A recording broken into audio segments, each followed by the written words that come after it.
Hi Tom, I know what you mean when you're talking about Starstruck and what it actually means.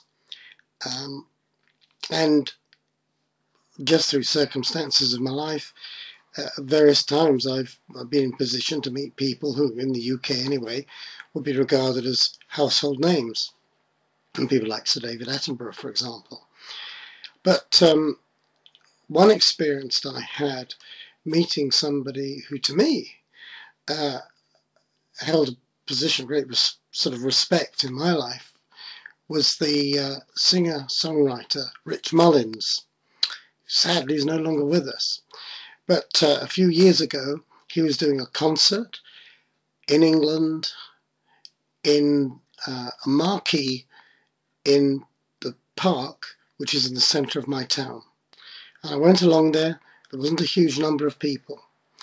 And we just listened to Rich Mullins and the Ragamuffin Band do a set of his wonderful music. And if you just sort of put his name in, Rich Mullins, Richmullins, in the little space here for finding out where you can get videos of people on YouTube, you'll find that plenty come up sharing his music. Quality he had was one of total humility and gentleness of spirit, and he was a beautiful poet. He was an accomplished musician, and the combination of those two, the poet and the musician, came together to produce something creatively very special that honoured the God that he worshipped.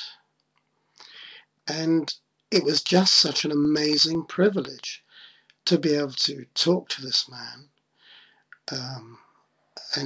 and I think that whilst it was going on, it was one of those situations where I felt I've just heard this man play music live, which I've got at home, recorded, and it's just amazing because it sounded studio quality, even though it was being done in a park.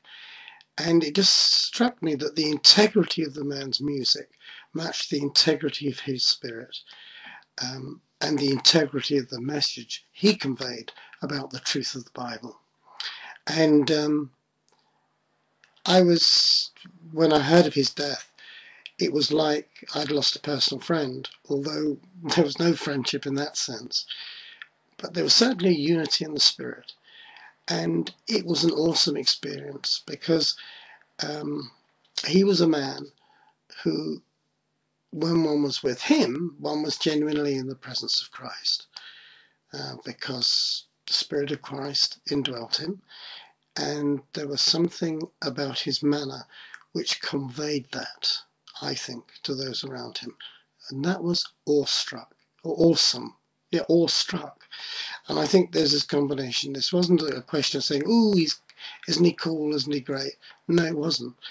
It was just something about, isn't he deep? Isn't he just a holder of the truth?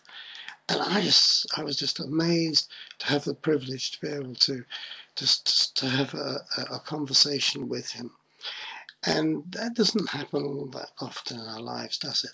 Where we can actually just, as you Americans put it, visit with somebody who you admire so much and who has built something into your own life through, in his case, his words and lyrics, his lyrics and his music. So, that's it. Rich Mullins.